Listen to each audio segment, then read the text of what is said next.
Bessiyata Dishmaya, on est Masechet Baba Batra, page Pezaïn Amoud Aleph. On est à la Mishnah, au milieu de la page, Amocher Yain Veshemen. Donc celui qui vend du vin ou de l'huile. Donc c'est des liquides. Hein. Celui qui vend c'est ce vin et cette huile-là, l'Echavero à son ami. Ve'ukru Oche Uzlu. Ou alors le prix de l'huile ou le prix du vin il a augmenté ou il a baissé. Hein. Le taux il a augmenté ou baissé. Et donc, qu'est-ce qui se passe? Ils veulent, avant que ça veut dire la transaction elle a été terminée, mais ils n'ont pas encore fait l'échange. Hein. Imachelo nitmalet amida. Si jamais on n'a pas encore rempli le mida, la mida, c'est quoi la mida? Avant, ils n'avaient pas. Ils remplissaient un ustensile, ils savaient que ça c'était 1 litre, ça c'était 2 litres, ça c'était 3 litres. Ils savaient, voilà, ça je te vends ça, je te vends ça ou je te vends ça. Donc si jamais on n'a pas rempli, il a acheté pour 1 litre et il n'a pas rempli la bouteille de 1 litre encore. Alors, qu'est-ce qui se passe? La mocher, c'est-à-dire que le mocher, il peut faire marche arrière. Ouais? Il peut faire marche arrière et vendre plus cher ou moins cher suivant le prix. Ouais? Michelit Malet Amila. Par contre, si jamais l'ustensile pour mesurer, il s'est rempli, alors dans ce cas-là, la lokéar, c'est le lokéar qui est à lui. C'est lui qui décide. C'est entre ses mains à lui. Ouais? C'est-à-dire, ça appartient au locker, hein, ça appartient à l'acheteur. Si jamais j'ai pas rempli, ça appartient encore. Si j'ai pas fini de remplir, ça appartient encore au vendeur. Si j'ai fini de remplir, ça appartient à l'acheteur maintenant. C'est bon? Veimaya, deuxième cas dans la Mishnah. Veimaya sarsour benehem. C'est quoi sarsour? C'est c'est pas vraiment un chaliard, c'est un métavers. Comment dire métavers en français? Il achète à l'un et il vend à l'autre. Hein. Un agent. Un agent, exactement. Un agent de commerce. Ouais. Donc il y a quelqu'un entre les deux. Un agent commercial. Un agent commercial. Il a acheté au vendeur. Je l'appelle bien là. Non, c'est fait exprès. Il a acheté au vendeur et il le vend à l'acheteur. Ouais. Donc il fait l'intermédiaire. Nishbera achavit, si jamais le tonneau qu'il a acheté il s'est cassé, Nishbera la sarso, c'est l'intermédiaire qui doit payer les pots cassés. Ouais. C'est l'intermédiaire qui doit payer. Pourquoi? Parce que c'est pas vraiment un chaliard de l'acheteur et c'est pas vraiment un chaliard du vendeur. Il est entre les deux. Ouais, Canary, apparemment il a sa com. Ouais. Non, c'est pas bon. C'est bon? Alors ensuite, qu'est-ce qui se passe? Le vendeur, Vechayav leatiflo shalosh tipin. Il est obligé de lui rajouter 3 gouttes. Le vendeur, pourquoi? Parce que, étant donné que quand il va lui verser, alors il y a toujours des gouttes qui restent dans les parois, donc il doit lui rajouter après 3 gouttes. Très bien. Irkina, si par contre il a fini de lui verser les 3 gouttes et il a redressé le truc pour verser, alors, Are ou Shel Mocher. Irkina, Are ou Matzit, pardon. Donc, Matzit, il a vidé et après il a redressé l'ustensile. Are ou Shel Mocher. Ce qui reste à l'intérieur de l'ustensile, ça appartient au vendeur. Vers Chenvani. Et le Chenvani, c'est qui? Le Chenvani, c'est celui qui vend c'est un vendeur, quoi. C'est la macolette, quoi. Ouais. Alors, Eno Chayav Leatif Shalosh Tipin, il n'est pas obligé de verser 3 gouttes. Pourquoi? Parce que le Khedvani, il est toujours occupé avec plein de clients, donc il n'a pas le temps de commencer à compter 3 gouttes, etc. Ouais? C'est bon? C'est quoi la différence entre le Khedvani et un vendeur particulier? Alors, il doit verser 3 gouttes. Le Khedvani, il n'est pas obligé de verser ces 3 gouttes-là. Rabbi Yehuda Omer, Rabbi Yehuda, il nous dit, Erev Shabbat, si c'est la veille de Shabbat, alors, Imchashera, avec le soir, Patou, il n'est pas obligé de verser. On va voir dans la Gemara, qui c'est qui n'est pas obligé de verser? Ouais, ces 3 gouttes-là. Est-ce que c'est des Kula? Est-ce que c'est Khumra d'après Rabbi Yehuda? On verra ça dans la Gemara.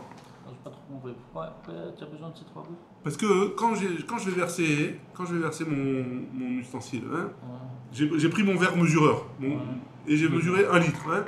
Quand je vais verser ce litre-là, alors je l'aurai vidé, mais il me restera toujours des gouttes à l'intérieur. Ouais, donc ce qui reste, je dois au moins verser 3 gouttes. Ouais. Une fois que j'ai versé les 3 gouttes, je peux garder ce qui reste encore. Ça a l'air d'être ça dans la Mishnah pour l'instant. On va voir la Gemara, on va parler de tout ça. La Gemara, elle dit Hamida, Deman, Ouais. À qui il appartient hein, cet ustensile? Donc, on reparle du premier cas de la Mishnah. Le premier cas de la Mishnah, c'est celui qui vend du vin ou de l'huile. Alors, qu'est-ce qu'il doit faire? Si jamais c'est rempli, si jamais il a rempli le verre mesureur, alors il n'a pas encore rempli le verre mesureur, il appartient au vendeur. Et si jamais il a rempli le verre mesureur, il appartient à l'acheteur. Ouais. Maintenant, ce verre mesureur-là, à qui il appartient? Il appartient au vendeur ou à l'acheteur? Vendeur. On va voir. Ouais. Hamida Deman. Il est ma beida delokear. Si tu me dis que c'est le verre mesureur de l'acheteur, Hachelo nitmalet mida la mocher. Pourquoi si jamais il n'a pas rempli complètement, alors ça appartient encore au mocher, au vendeur? A priori, ça, c'est le verre mesureur de l'acheteur, même s'il n'a pas rempli entièrement. Ce qui est dedans, ça lui appartient déjà, a priori. Ouais. Donc on ne peut pas dire que ça appartient à l'acheteur. Hein? C'est bon? Rien. C'est bon? Ouais, c'est bon. C'est bon? Mida delokeari. Donc, Mida delokeahi, Vela, et donc forcément, il est ma, je reprends dans la Gemara, ouais. Ha Mida Deman, ce verre mesureur-là, il appartient à qui? Il est ma, si tu me dis Mida delokear, que ça appartient à l'acheteur, Hachelo nitmalet Mida la mocher, Mida delokeahi. Si jamais tu me dis, si jamais il n'a pas rempli, tu m'as dit dans la Mishnah que c'était au vendeur. C'est pas au vendeur, c'est au locker, c'est à l'acheteur. Ouais. Et donc, tu es obligé de dire que Ve'ela, Mida de Mocher. Donc, tu es obligé de me dire que le verre mesureur, il appartient au vendeur. Ah, mais on a un problème. Pourquoi? Mishenit Malet Mida. Dès que le verre mesureur, il est plein, la Mishnah, elle a dit quoi? Les lockers, ça appartient au vendeur, à l'acheteur. Mida de Mocher, ça ne devrait pas être à l'acheteur, ça devrait être au vendeur, puisque le verre mesureur, il appartient au vendeur. Donc, ni ça peut appartenir à l'acheteur, ni ça peut appartenir au vendeur, d'après la Mishnah. Amar Rabila, il a dit Bemida Tsarzo. On parle dans un cas où la Mida, le verre mesureur, il appartient à l'intermédiaire. Il y a un intermédiaire entre les deux. Donc tant qu'il n'est pas rempli entièrement, ça appartient au vendeur. Et dès qu'il est rempli entièrement, ça appartient à l'acheteur. C'est bon d'après Rabila? Très bien. Le problème, il est que la Gemara, elle ne va pas être d'accord. Elle va dire mais dans la suite de la Mishnah, il y a marqué quoi? Veimaya Sirsur Benehem, Nishbera Chavit, Nishbera la Sirsur. Ouais. Donc si jamais il y avait un intermédiaire, alors c'est l'intermédiaire qui est responsable s'il y a une perte. Machma que le premier cas, il parle dans un cas où il n'y a pas d'intermédiaire. On reprend. La Mishnah, elle a dit, juste après ça, la Mishnah a dit, mais s'il y avait un intermédiaire, alors l'intermédiaire, il est responsable. Machma que dans le premier cas, il n'y a pas d'intermédiaire. S'il se casse, c'est ça? Ouais. Donc moi je mets dans le premier cas, il n'y a pas d'intermédiaire. Donc on n'a ni intermédiaire, ni au vendeur, ni à l'acheteur. Alors à qui il appartient le verre mesureur? Alors, le premier cas, on a dit que c'était au locker, le verre mesureur. Non, on a posé la question. Tu peux pas me dire que c'est au locker, tu peux pas me dire que c'est à l'acheteur, parce que si jamais il n'est pas encore plein, ça appartient au vendeur. Donc tu peux pas me dire que c'est au vendeur, parce que s'il est plein, il appartient à l'acheteur. Donc c'est ni à l'acheteur, ni au vendeur. Donc qu'est-ce qu'on a dit? C'est à l'intermédiaire. Mais tu peux pas dire non plus que c'est à l'intermédiaire, puisque le deuxième cas de la Mishnah, on parle dans un cas où il y a un intermédiaire. Moi, je vois que dans le premier cas de la Mishnah, on parle, il n'y a pas d'intermédiaire. Donc à qui il est à qui il est le verre mesureur? Hein? C'est bon? J'étais un peu vite, mais ça va? Ouais. Ok. La Gemara, la Gemara, elle dit comme ça. Reisha, le début de la Mishnah, elle parle dans un cas. Mida belo sarzu. La Mida, le verre mesureur, il appartient à l'intermédiaire. Mais l'intermédiaire, il n'est pas dans la Toumna, il n'est pas dans l'histoire. Ouais? Il a prêté son verre mesureur. Ouais? C'est Fa, dans la suite de la Mishnah, on parle dans le cas où, oui, il y a l'intermédiaire, il est là. C'est bon? Donc l'ustensile, dans le premier cas de la Mishnah, il appartient à quelqu'un d'autre. Il n'appartient pas ni au vendeur ni à l'acheteur. Et dans le deuxième cas, il appartient à un intermédiaire, et l'intermédiaire, il est là aussi. Ouais? Et donc c'est pour ça que si jamais il n'est pas plein, il appartient au vendeur, et si jamais il est plein, il appartient à l'acheteur. Pas le verre, ce qui est à l'intérieur. Ouais? C'est bon, rien? C'est facile, ouais? Pas compliqué. Très bien, on est aux 2 points en bas de la page. Il y a marqué dans la Mishnah, Irkina ou Mitzet, Are ou Shel Mocher. On a dit que si jamais il était en train de verser, il a versé les 3 gouttes, et après il a redressé, a priori, ça appartient au... La Mishnah elle dit qu'il appartient au vendeur. Ce qui reste dans le verre appartient au vendeur. Ouais, c'est bon. Qui s'allie Rabbi Elazar. Rabbi Elazar, quand il est allé en Bavel pour monter en Eretz Israël. Ashkeche les Eiré. il a vu Zeiri sur la route. Amarlé, il lui a dit Mikantana de Anteye Rav Midot. Est-ce qu'il y a un Tana qui peut m'expliquer la Mishnah est-ce qu'il y a un Tana, ou alors, est-ce qu'il y a un Rav qui peut m'expliquer la Mishnah qu'on a enseignée et que c'est Rav qui a enseigné cette Mishnah-là. Hein. Donc en parlant de notre Mishnah à nous. Pourquoi? Parce qu'il n'a pas compris la Mishnah. Ouais, on va tout de suite voir. Hein. Arveillé, quand il a dit ça, il lui a montré du doigt Rav Yitzhak bar Rav Dimi, que lui, il avait entendu cette Mishnah de Rav. Amarlé, il lui a dit Maïka Shialach, c'est quoi ta question sur la Mishnah? Qu'est-ce qui est difficile pour toi dans la Mishnah? Ditnan, il y a écrit dans la Mishnah Irkina umitzet are u shel mocher. Il y a écrit dans la Mishnah que si jamais il a versé et il reste des gouttes dans le verre mesureur, ça appartient à ces gouttes-là au vendeur. Ouais. Ça, c'est ce qui le dérangeait dans la Mishnah. Ve'atnan, et voilà ce qui le dérange, ouais. Parce qu'il a pris une autre Mishnah dans Masechet Trumot. Il a pris une Mishnah dans Masechet Trumot, que si jamais il a un verre avec de la Trouma dedans, hein, il a versé, Irkina Omitza, il a versé, il a redressé, Arezo Trouma, ce qui reste dans le verre, c'est Trouma. Ouais. Donc si c'est Trouma ce qui reste dans le verre, ça appartient au Kohen. Ouais. Donc on ne peut pas dire que ça appartient au Balabaït. Donc il y a une contradiction entre notre Mishnah et la Mishnah dans Trumot. C'est pour ça que je ne comprends pas notre Mishnah. C'est bon? Très bien. Amarlé, il lui a répondu Haïtemar Allah. Là, il était dit sur ça. Amar Rabbi Abaou, il a dit Mishum Yehush Be'alim Nagou Be'a. Non, dans la Trouma, c'est pas pareil, il y a une gloucha, ouais. Tandis que là, il y a un Yehush Be'alim. C'est quoi Yehush Be'alim? Le type qui a acheté, ouais, il s'en fiche d'une goutte, deux gouttes qui reste dans le verre. Ça n'intéresse pas, ouais. Donc il est mityaège. S'il est mityaège, alors l'acheteur il peut l'acquérir. C'est bon?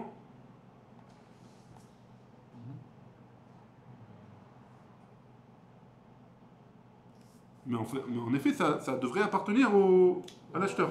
Ouais. Ça devrait appartenir à l'acheteur, mais comme il est mityaège, il ne va pas gratter avec. Il ne peut pas être mityaège, par contre, sur les kodoshim. Si c'est par exemple du vin qui est Ekdesh, qui est du vin qui est Trouma. Non, pareil, comme Trouma, pareil. Alors qu'est-ce qu'on fait alors de ces gouttes-là qui restent sur les vins? Très bonne question alors. Ça veut dire quoi? Aujourd'hui, qu'est-ce qu'on fait?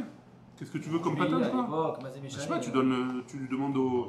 Avant de. Mais il va resterait des gouttes. Alors tu demandes au Cohen d'emmener son keli.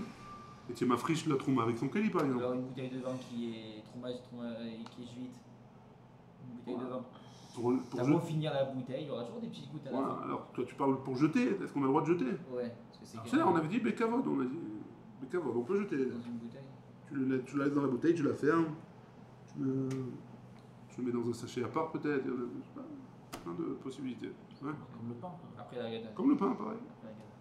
Après, très bien. Donc on est arrivé au Pedaïn Amoudbet, aux 2 points. Ouais. C'est bon le son? Ouais, le son. Vachen Vani et Nochayav Leatif. Et on avait dit dans la fin de la Mishnah, que le Chenvani, il n'est pas obligé d'être matif. C'est quoi, il n'est pas obligé d'être matif? On avait dit qu'il n'était pas obligé de verser les 3 gouttes. Le Chenvani, le vendeur, le vendeur de la macolette. Ouais. Ah ouais, d'accord. Comme il fait ça énormément, il n'est pas obligé de verser les 3 gouttes. Ouais. Il va y aller où? On a posé la question sur la fin de la Mishnah. On avait dit que le Chenvani, il n'était pas obligé de verser. Et Rabbi Yehuda, il avait dit que quoi? Qu'est-ce qu'il avait dit Rabbi Yehuda? Rabbi Yehuda, il avait dit que Erev Shabbat, on n'était pas obligé de verser. Mais bon, c'est pas pour qui. Voilà. Erev Shabbat, il donc, il a fait. Rabbi Yehuda, la Gemara a posé la question. Il va y aller où? Ouais. Rabbi Yehuda a Reshakae ou les Kula, ou Dilma a Sefakae ou les Khumra. Donc c'est quoi la question de la Gemara? La Gemara, elle reprend le cas de la Mishnah. La Mishnah, elle a dit qu'on était obligé de verser 3 gouttes, et le Chenvani, il n'était pas obligé de verser 3 gouttes. Donc la Recha, c'est quoi? C'est qu'on est obligé de verser 3 gouttes. La Sefa, c'est quoi? C'est qu'on n'est pas obligé de verser 3 gouttes. Maintenant, Rabbi Yehuda qui vient et qui dit que Erev Shabbat, on n'est pas obligé. Il parle de la Recha, que tout le monde, Erev Shabbat, personne n'est obligé de verser 3 gouttes, Erev Shabbat, parce qu'on est pressé, etc. Et donc, dans ce cas-là, ça veut dire que quoi? C'est les Kula. Rabbi Yehuda, il est Mekel par rapport à Tanakama. Ou alors, Rabbi Yehuda, il parle par rapport à la Sefa, que le Chenvani, il n'est pas obligé de verser 3 gouttes. Ouais, mais Rabbi Yehuda, qu'est-ce qu'il dit? Il dit que le Chenvani n'est pas obligé de verser 3 gouttes, seulement Erev Shabbat. Et donc c'est les Khumra. Parce que Rav Shabbat, il a beaucoup de clients. La macolette, elle est pleine. Ouais. C'est bon la question de l'agma? Donc est-ce que... La question. C'est l'affirmation, alors. Qu'est-ce que l'affirmation, c'est-à-dire? Non, La question, elle est, est-ce que Rabbi Yehuda, il parle sur la Recha, c'est-à-dire, et donc c'est les coups là, et donc il est Mekel Rabbi Yehuda, c'est-à-dire que tout le monde est obligé de verser 3 gouttes, sauf les Rav Shabbat, personne n'est obligé de faire ces 3 gouttes, d'après Rabbi Yehuda. Ou alors il parle sur la Sefa, que le Chenvani, il n'est pas obligé de verser 3 gouttes, et Rabbi Yehuda, il dit, il n'est pas obligé de verser 3 gouttes, seulement Shabbat, seulement les Rav Shabbat. Mais les autres jours du temps, il est obligé de verser 3 gouttes. Donc c'est les Chouma. Donc Rabbi Yehuda, il est Machmir ou il est Mekel? C'est la question de la Gemara. C'est bon la question? Ou noir ou blanc pour Rabbi Yehuda, c'est où? Ou l'un, ou la Recha, ou la Sefa. Je peux pas dire que Rabbi Yehuda, il parle des deux cas. Ouais. Un cas comme ça et un cas comme ça, plutôt. Ça veut dire quoi? Donc ça voudrait dire quoi? Ça veut dire quoi? Ça veut dire qu'il pour tout le monde. Pour tout le monde. Pour tout le monde, alors il donne pas de 3 gouttes. Ils sont pas obligés de donner 3 gouttes le Rav Shabbat, mais le reste du temps, oui. Et le Chenvani, que le Rav Shabbat, il a besoin de donner 3 gouttes et pas le reste du temps. Non, l'inverse, c'est pile l'inverse. Alors quoi? Je sais pas. Pile l'inverse. Que la semaine, la semaine, le Chenvani, il donne pas 3 gouttes. La semaine, le Chenvani, il donne pas 3 gouttes et le Rav Shabbat, il donne pas 3 Non, gouttes. ouais, c'est bon. Donc c'est pas possible. C'est pas possible. Donc ou il parle sur la Recha, ou il parle sur la Sefa. Donc c'est où tout le monde donne 3 gouttes, ou personne ne donne. Et Rav Shabbat, ou Tout le temps, tout le temps. tout le temps. Ou tout le monde donne. Ou tout le monde donne, ou personne ne Et donne. seulement le Rav Shabbat, le Chenvani, donne pas, d'après Rabbi Yehuda. Le Chenvani ne donne pas, ok. Ou, D'accord. le deuxième cas, tout le monde donne 3 gouttes, mais Rav Shabbat, personne ne donne 3 gouttes. Ouais, C'est clair. c'est bon, d'après Rabbi Yehuda. C'est clair, ça rentre. C'est clair, c'est tout le temps clair. C'est tout le temps clair. Réponse de la Gemara, Tashma, viens écoute, Détania, on a une braïta, Rabbi Yehuda Omer, Erev Shabbat im Chashera, la veille de Shabbat avec proche du soir, hein, Chenvani patour, c'est seulement le Chenvani qui est patour, donc le Rabbi Yehuda il est Mahmir, il venait chez Chenvani Taroud, parce que le Chenvani il est pressé, ouais, il veut faire rentrer Shabbat, il y a les clients, ils sont là, ils veulent acheter pour Shabbat, Même la il semaine. veut rentrer Shabbat. Donc même la semaine d'après cette braïta, Rabbi Yehuda il penserait que tout le monde doit donner 3 gouttes, et seulement Erev Shabbat l'après-midi, le Chenvani il est patour, on va mettre ces 3 gouttes là. C'est bon? On est arrivé à la Mishnah Pezaïn Amud Bet. La Mishnah, elle dit comme ça. Sholeach et beno etzel Chenvani. Donc maintenant, il a envoyé son fils à la Macolette chercher du vin ou de l'huile. Ouais. Alors il y a une parenthèse. Ici, d'après certains, on ne lit pas, mais nous, on va le lire. Ou pundion beyado. C'est quoi pundion? C'est une pièce d'argent dans sa main. Ouais. Ou madadlo beisar shemen. Et il a mesuré, ou madadlo, beissar shemen. Donc ça veut dire quoi? Il lui a donné pour un issar. Un issar, c'est une pièce. Hein? Italki. Il y en a italki, il n'y en a pas italki. Ah, c'est pas Italki celui-là. Il n'y a pas marqué. Ça, c'est un Issar, ça. C'est... Et il lui a donné dans la main du fils. Venatanlo est à issar. Et il lui a donné le issar en échange. Pourquoi? Parce qu'un punjon, c'est 2 issars. Ça vaut 2 issars. Donc c'est comme si tu dis 10 shekels. Le père, il a envoyé avec 10 shekels et il lui a demandé pour 5 shekels d'huile. Hein? Donc il lui a rendu au fils 5 shekels plus l'huile. Hein? Maintenant, est à Issar. Shavar est à Tzlochit.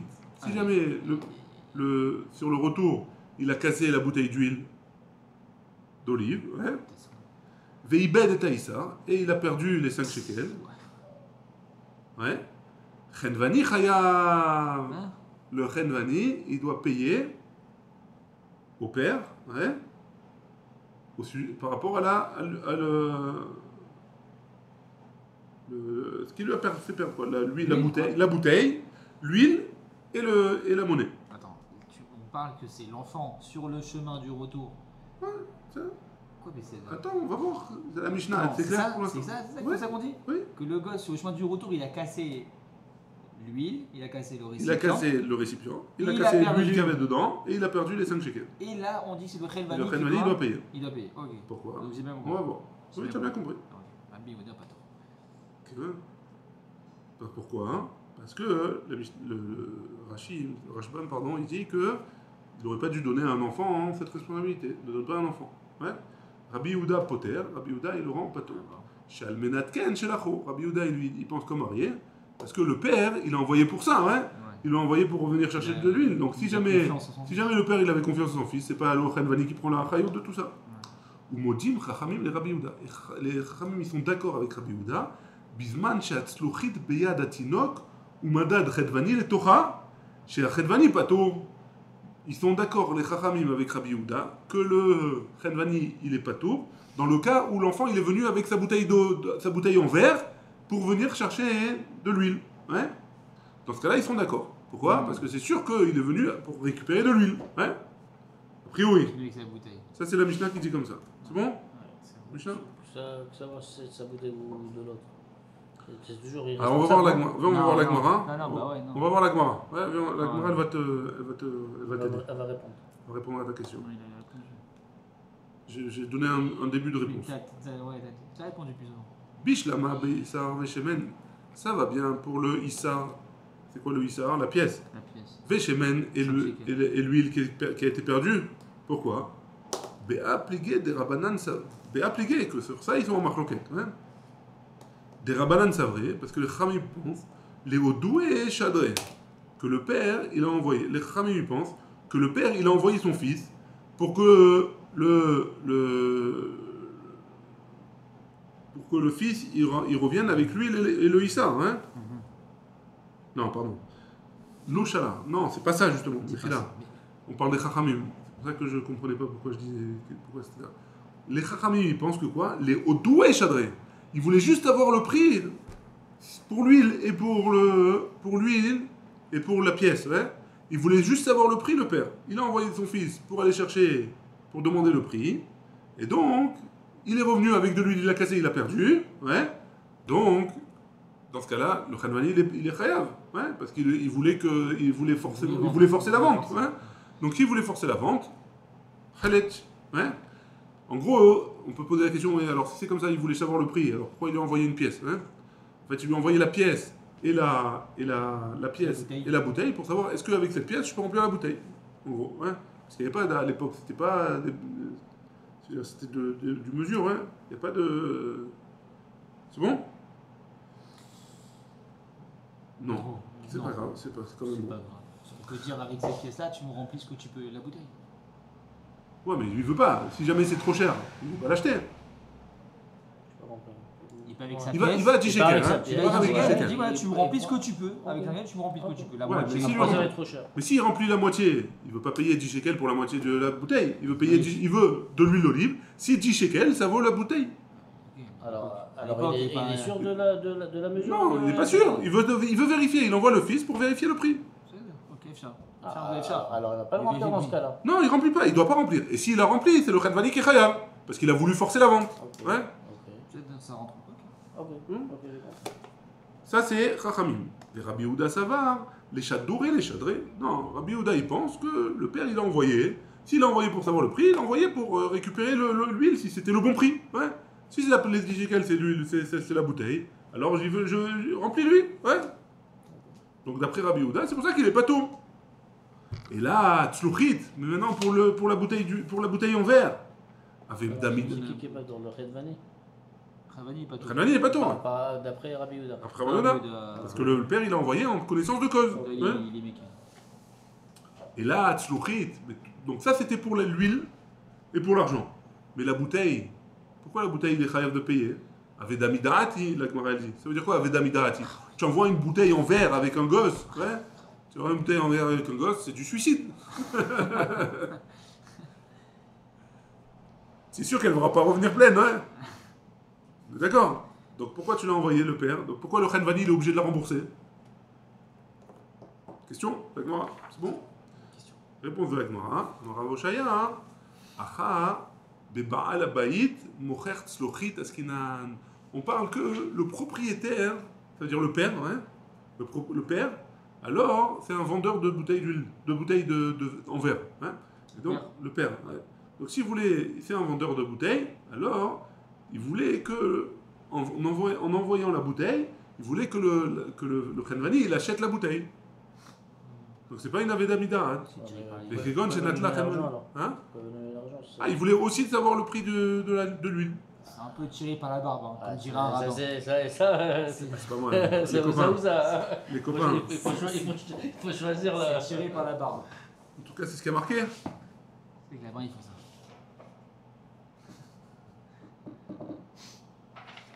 Non, je peux comprendre Il ça. veut lui montrer un échantillon. Ouais, mais pourquoi lui donner l'argent alors? Non, il voulait aussi connaître. Il voulait aussi connaître. Il s'est dit, regarde, je vends des bouteilles. Peut-être que tu veux en acheter pour ton business. Ok, pas de problème. Non, en plus de. Faire, mais il va lui montrer. Donc il le voit avec son fils pour lui montrer. Maintenant, hein, lui, qu'est-ce qu'il a fait le Khenvani? Il a dit, bon, je veux pas ces bouteilles, mais je vais lui remplir avec de l'huile, comme ça je récupère l'argent de l'huile. Je l'ai envoyé, dans ce cas-là, s'il a envoyé, il a cassé, c'est la faute du Khenvani. Il aurait pas dû le remplir. Hein? והוא שלח את הצלוחית, לדעת שהחנווני יקנה אותה עם יוצא בכך. וכגון שנטלה חנווני, et donc qu'est-ce qui s'est passé? Le חנווני, il a pris la bouteille en verre du fils, על מנת לבקרה, pour la vérifier. Elle est solide, elle n'est pas solide, je veux l'acheter, je veux pas l'acheter. Ou qui des Shmuel, comme ce qu'il a dit Shmuel, d'Amar Shmuel, הנוטל כלי מן האומן, על מנת לבקרו, ונאנס בידו חייב. Ouais? Donc il est chayav, puisque il est nénas beyado. D'après Shmuel. Ouais? C'est bon ou pas? D'après Shmuel, il est chayav le Khenvani parce qu'il a pris dans la main pour vérifier. Les mains des Shmuel Tanaïm. Peut-être que Shmuel, c'est une marloquette Tanaïm. Ouais? Pourquoi tu ne me dis pas que c'est une marloquette Tanaïm? Et là, Rabba et Rav Yosef d'Amre Tarvayou. Donc la Gemara elle répond, elle dit non, Rabba et Rav Yosef, ils ont dit tous les deux. Aha, ici on parle de quoi? On parle que le Khenvani, le vendeur d'huile, il vend aussi des bouteilles en verre. Ouais? Et Rabbi Yehuda, il va d'après sa raison. Et Rabbanan et le Chachamim d'après leur raison. C'est-à-dire qu'en fait, on parle de Khenvani qui vend la bouteille d'huile avec la bouteille en verre. Et donc, tu veux acheter de l'huile avec la bouteille en verre, voilà, tu as acheté. Donc d'après Chachamim, c'est le vendeur qui est responsable. Et d'après Rabbi Yehuda, c'est l'acheteur qui est responsable. Parce que l'acheteur, s'il a envoyé, c'était pour ça. Ouais? C'est bon? Yachi, si c'est comme ça, et ben c'est fort. Regarde la fin de la Mishnah. Modim Chachamim et Rabbi Yehuda, Bizman Shaslochim Beyad Tinot. Tout le monde est d'accord. Enfin, les Chachamim, ils sont d'accord avec Rabbi Yehuda, dans le cas où la bouteille de verre, elle est dans les mains de l'enfant. Ouais? Donc si Umadad Khenvani le Torah et le Khenvani, donc l'enfant il a la bouteille dans les mains et le Khenvani il a versé dedans, ouais, pour vérifier combien il y a dedans. Chez Khenvani Patour, et que d'après ça, les Chachamim ils sont d'accord que le Khenvani il est Patour. Et Amar, Léo Doué Chardré, et pourtant tu m'as dit qu'il a envoyé l'enfant juste pour mesurer. Donc après les Chachamim ils devraient pas être d'accord, ils devraient faire payer l'acheteur au moins pour le shemen et l'argent, ouais. C'est bon? Et là, Abaye Baravin et Rabbi Hanina Baravin d'Amre Tarvayou, les deux ils ont dit, Acha Bema Yaskinan, ici de quoi on parle?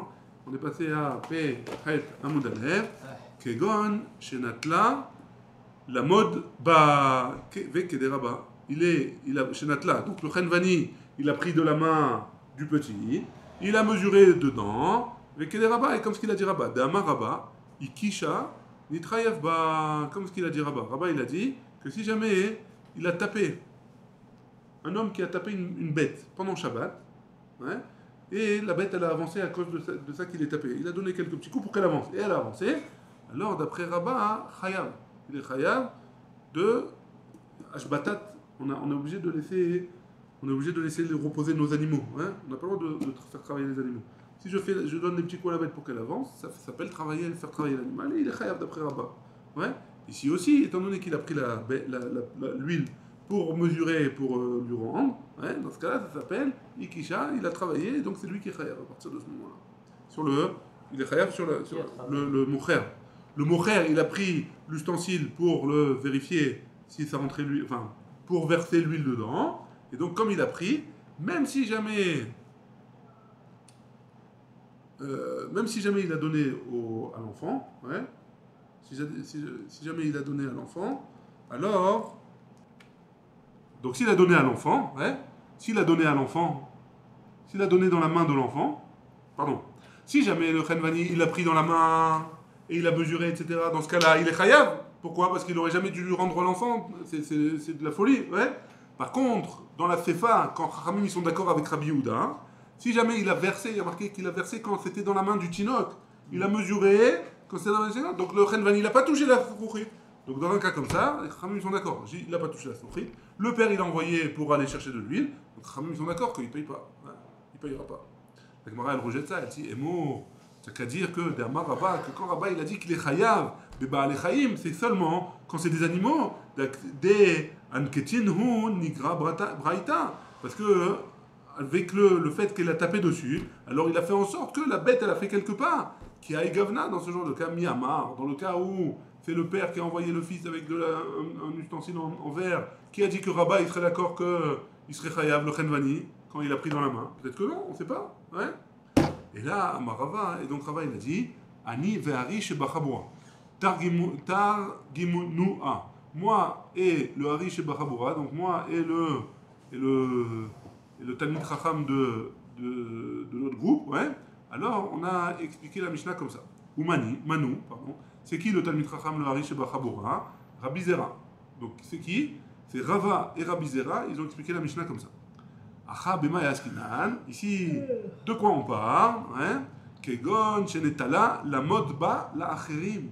Il a pris de l'enfant la bouteille en verre pour mesurer pour les autres. Il y a d'autres personnes, il y a d'autres clients qui sont venus. Il a pris de l'enfant pour mesurer et il a versé chez les autres. Ouais. Et donc il s'en est servi sans la permission du propriétaire, ouais, sans la permission du père. Ou Beshoel chez l'Omidaat kamifligé. Et Chachamim et Rabbi Yehuda, ils sont en marloquette dans Shoel chez l'Omidaat. C'est quoi Shoel chez l'Omidaat? J'emprunte quelque chose à quelqu'un sans avoir la permission. Ouais. Ou Beshoel kamifligé. Mort savar, Shoel avait. Donc j'ai perdu. Donc le Rabbi Yehuda il pense que celui qui emprunte sans la permission, il est considéré comme un emprunteur. Et donc il a tous les dynimes d'un emprunteur. Et donc si jamais il a rendu à la personne, c'est bon. Ouais. Il n'aurait pas dû l'emprunter sans permission, mais s'il a rendu, c'est bon. Ou mort ça va, il y a la Chachamim qui disent que non, Gazlan c'est considéré comme un voleur. Et si c'est considéré comme un voleur, s'il y a eu un problème après au retour, c'est sa faute à lui. Et donc, il est obligé de, comme il a volé le père, ouais, à ce moment-là, donc il est obligé de rendre au père directement la bouteille. Et comme il est obligé de le rendre au père quand il a rendu à son fils, il n'avait pas le droit. C'est une pshia, c'est une aveda midaat. Donc dans ce cas-là, c'est pour ça que les Khamim pensent qu'il est chayav dans le cas où le fils il a perdu le truc, il a perdu tout ça. Ouais. C'est bon? Mais un choix de Gazlan, dans le cas qui se casse, ils vont avoir le même dit, non? Ils doivent le rendre, non? Quand dans le cas où c'est lui qui le casse, mais là c'est pas lui qui l'a cassé, c'est le fils. Ah. Donc si c'est un shoel, alors c'est bon, il pas... a rendu à la personne à qui il a été shoel. C'est au fils. Si c'est un gazlan, non, il doit le rendre au propriétaire de l'objet. Et donc c'est pour ça qu'il est frère. Baruch Adonai, Le'olam, Amen, Amen.